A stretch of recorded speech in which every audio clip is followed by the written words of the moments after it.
रेखा गुप्ता ईश्वर की शपथ लेती हूँ कि मैं विधि द्वारा स्थापित भारत के संविधान के प्रति सच्ची श्रद्धा और निष्ठा रखूंगी। नदियों की दो धारा जहां मिलती है उसे संगम कहा जाता है। ऐसा ही संगम आज से 30 साल पहले 1995 में दिल्ली विश्वविद्यालय में बना था, जहां दो पार्टियों की दो विचारधाराएं मिली थी। एक तरफ एनएसयूआई की अलका लांबा थी, जो दिल्ली विश्वविद्यालय की छात्र संघ यानी डूसू की अध्यक्ष पद संभाल रही थी, तो वहीं दूसरी तरफ एबीवीपी की रेखा गुप्ता महासचिव के पद की शपथ ले रही थी।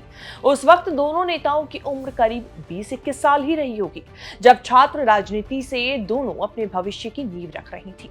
तब किसी ने नहीं सोचा होगा कि भविष्य में कुछ ऐसा होगा जो अब दिल्ली विधानसभा चुनाव के बाद हुआ। रेखा गुप्ता दिल्ली की चौथी महिला मुख्यमंत्री बन चुकी है। किस्मत ऐसी कि पहली बार विधायक बनते ही सीधा मुख्यमंत्री बन गई। वो पद लिया जिसे पाने के लिए बड़े बड़े नेताओं के जूते चप्पल खिंच जाते हैं। इसके लिए पुरानी साथी अलका लांबा ने जो बधाई दी और तस्वीर शेयर की, वो लगातार सोशल मीडिया पर वायरल है।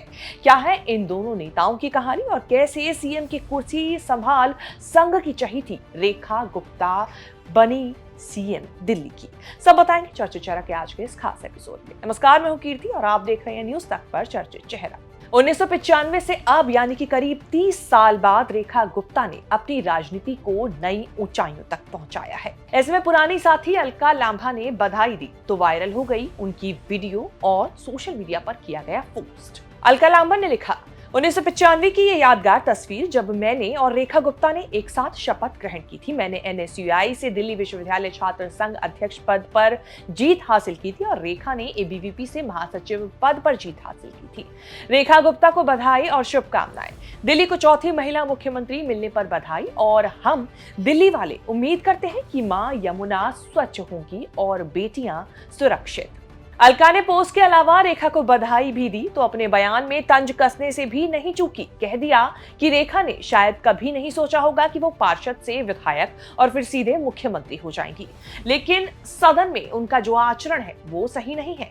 रेखा गुप्ता उस समय भी बहुत आक्रामक थी और आज भी है। इसके अलावा अलका ने रेखा गुप्ता को ये नसीहत भी दे डाली कि इस तरह का व्यवहार रहा तो हम पीछा नहीं छोड़ने वाले। काम किया, आइडियोलॉजिकल लड़ाई उसके साथ थी, है और रहेगी, लेकिन ये कि हम कर पाए। रेखा उस समय भी बहुत एग्रेसिव थी, क्योंकि वही आरएसएस एबीवीपी वाला एग्रेशन जो हमने पार्षद के तौर पर उनका एक वीडियो मेरे सामने सुबह आया, क्योंकि वो जब पार्षद रही तो मैं कभी पार्षद नहीं रही, तो एक हाउस में हमें बैठने का मौका दोबारा नहीं मिला। मैं जब विधायक हुई 2015 से 20 तो वो विधायक नहीं थी, तो सदन में भी बैठने का विधानसभा भी मौका नहीं मिला।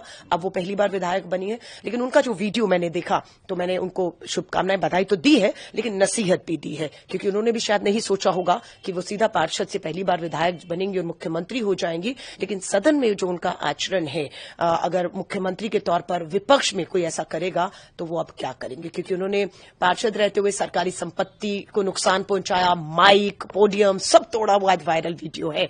सो मैंने उनको नसीहत दी है कि अब ये जो चीजें आपका पीछा नहीं छोड़ेंगी, चैलेंज अंदर और बाहर दोनों रहेगा।